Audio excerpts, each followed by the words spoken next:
Panic versus RoRo. Panic starting here on the bottom of the map. Heavy Rain is his map choice. He just lost on Daedalus Point against the Zerg opponent. This is the winner's match at the GSL Code A Group F. And starting to the top of the map, we have the Zerg player in this ZVP. It is for Samsung Galaxy. RoRo, with a very, very weird game one that he lost to his Protoss opponent on Daedalus Point. He took that map quite easily. Yeah, that was... I mean, I really respect the idea for Panic to try to cancel his Nexus to go for a timing, but RoRo didn't play greedy. He had enough roaches out to not only be able to defend, but also to counter pressure if the Nexus... If he actually was crazy enough to not cancel the Nexus, he was ready for that too, so... We have a gateway first this time for Panic.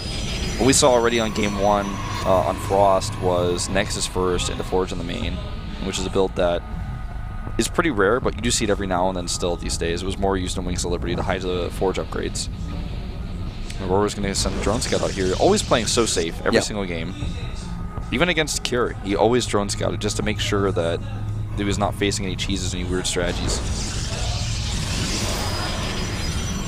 I feel this is going to be, you know, I feel somehow this entire best of 3 has been reduced to best of 1. Yeah, it kind of feels that way, I don't know. The first game, I don't know what I expected, but the first game was not your typical PvZ, and it was a very, let's say, interesting game.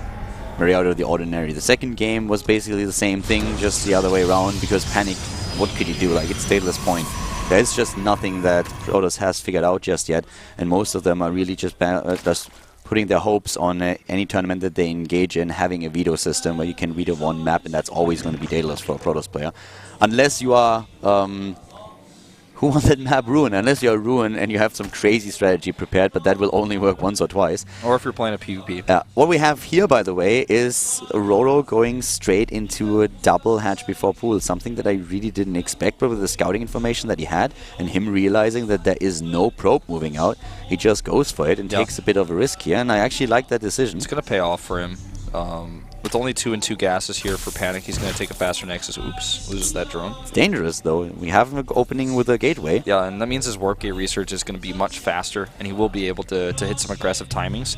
But I feel like if it's not a rushed gateway timing here, and he just uses the gateways to safely expand, adds his own Forge up, then RoRo's going to have enough time to build up the larvae he needs to build a composition to defend this. Oh yeah, and with no scouting still from Panic, I think he's going to be fine. I was about to mention that again as well. The scout is absolutely lacking on this map, and that's why Panic has no idea what's going on. So he assumes probably that there might be just the normal opening that RoRo has used in most of the games now with the pool first into hatch.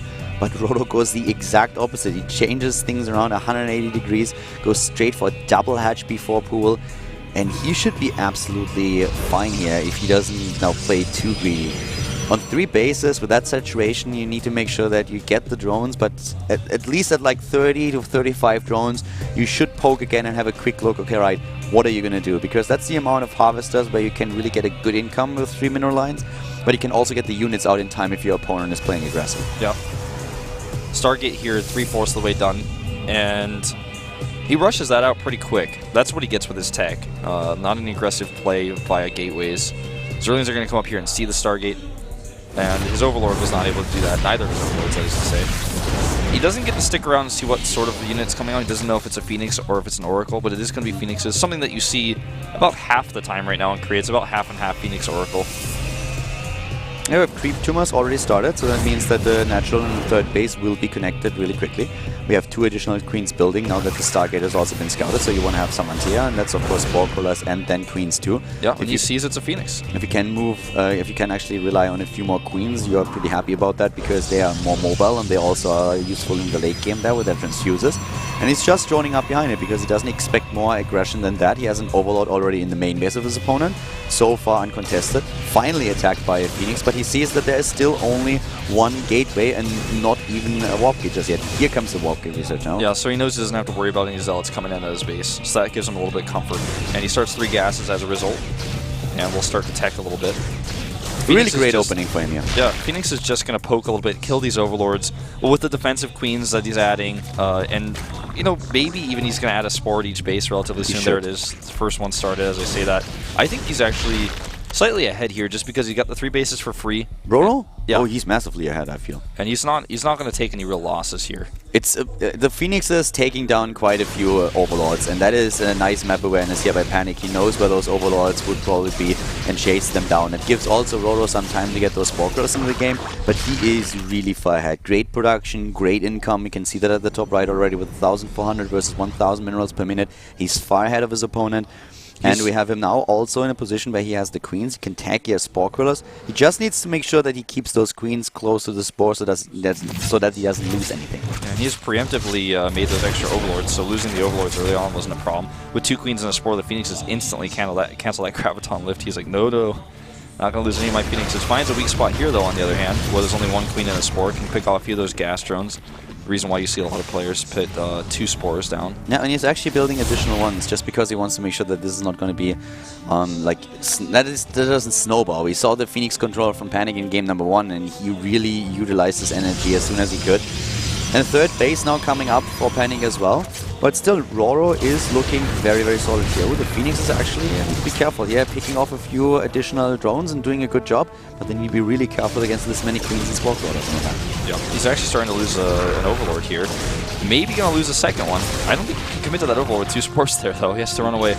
Roachborn goes down, a bunch of links being made. With this many sentries, though, I don't know if he's actually going to be able to punish this base. If there's a wall, though, he doesn't have a wall with the cannon. Yeah, keep one thing in mind, we do not have the +1 attack upgrade just yet, so the Zealots are not going to do that well against the links just yet, and this is a massive link commitment. That is about 50, 60 links that we see there. And he doesn't have any wall at his third base. He only has sentries, which are, I guess, Force Fields are temporary walls. And he doesn't know. That's even more important. He doesn't know that this is coming. And the cannons are not there just yet. This is going to hurt. This is too late. We'll see how Links much from he can do. every angle. Look at this minimap. They're streaming from every angle possible. And here we go. Yes, that's a very little surface area, but he actually can just move in if he wants to. He's trying to... Oh my god! Look, they get into the main base here. This is possibly game ending. He's going to lose so many Harvesters here at his natural. The Zealot not in the right spot. So many units going down the main base. Don't forget, oh my god, he's going to have at the third base a big problem as well. Third base is now a photon overcharge being used, but in the main, a lot of Harvesters already taken down. 44 right now against 71, 11 Harvesters killed, and those links, they are still active in the main. We have the lair tech started. Upgrades are a little bit better for Panic. The third base is alive, and that's important, but 30 additional Zerglings are immediately being built. And we have an infestation pit right away. Looks like he wants to... Does he want to go into Swarmos, so we'll really see a rush out tech into a Hive? I think it's going to be Swarm Host to contain because he's already ahead. He's not going to synergize with his upgrades. Well, the thing is, he knows... Yeah, exactly. He doesn't synergize with his upgrades, but he knows that there is currently no robotics, so we don't see Colossi. We don't have anything with Storm, so that's why Locusts are going to do very, very well against Plus, this. there's Detection no is a detection. problem. Yeah. Exactly. There's no Oracle just yet. That's the only thing that he could use, so that could really be what he's trying to do here. I think this is just a reaction based on what damage he was able to get done here. It wasn't the original plan. Zling's in the main base again, splitting into the natural. Probe's already being pulled, so he's actually basically mining from one base. And there's the Locust upgrade, 5 Swarm Hosts. And I do not know what Panic could do against that. All he wants to actually stop that Forge from finishing the upgrade, but that's not going to happen. Another run by here. He doesn't have enough units to defend. He's really, really occupied by this, and more Harvesters go down, and those Swarm Hosts, they will be a terrible, terrible news for RoRo. Sorry, for Panic, because there is no Colossus tech, there are no High Templars with Storm, there is no area of effect, and that's what you need if you want to contest the Locusts, if you want to deal with them. If you don't have that, I don't see him holding this third base. I'm not quite sure how he could do that. Like, if he had an Observer, which he doesn't, then he could maybe blink on top of the Swarmers and take them down, but that's not an option for him at this point. No. And the extra Queens are going to help out so much. He could even go into the Nidus network and use that, which he doesn't really do, but that's what we see sometimes, just to make sure that the Swarm Hosts don't have to cover the map, to cross the map. Across, yeah. Well, this is going to be the problem for the Swarm Host for now. He's going to have to actually use them defensively at home because of this, but he's going to crush this army. Sentries and Zealots mostly in this army not going to have a chance against the Locust. He actually runs his Swarm Host away because he's concerned about possibly an Oracle coming to chase with this.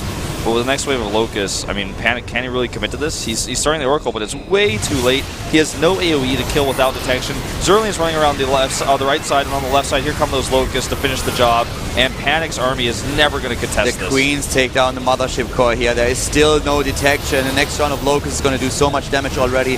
He's losing so many units without getting anything. Transfuses. He has a decent gateway army, but like he needs detection. That Oracle is done, and I think he's crossing the map right now. But so far he doesn't have the detection that he needs. Here comes another round of warp. The Locust doing so much damage. The Queens can keep them alive with additional transfuses. And of course RoRo is already building more units as well. He could snipe that Oracle. If he snipes the Oracle, that's all that he needs to do here. Actually, he should just target the Oracle down, but the next wave of Locust alone looks like it's going to be enough. The Oracle runs away in fear, and the army of Panic is falling apart here left and right. Nice start micro here by RoRo, and that is going to be all she wrote. Up 100 supply, tripling the army supply. Blink Stalker micro here looks cute, but it's not going to be the answer. There's meanwhile a run by going over to the natural again for RoRo. 16 Harvesters are left for Panic. He doesn't have anything else, and of those probes that are at the third base, they're also being taken out right now.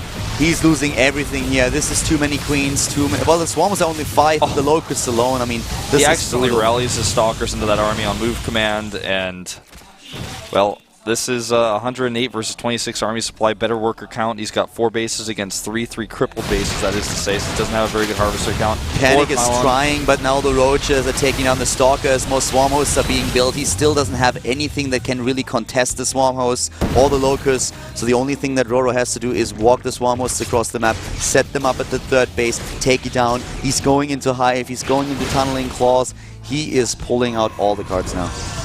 He's just going to defend his Swarm Hosts and push into the third base, where Panic still doesn't have any AoE. There's no tech, there's no additional tech for him. He has the Stargate and that's it. There's the robotics. 2 robotics. Double. Triple. No. I saw the 3 on the probe for a second. I got scared. He might as well make 3 and 2 Dark Shrines.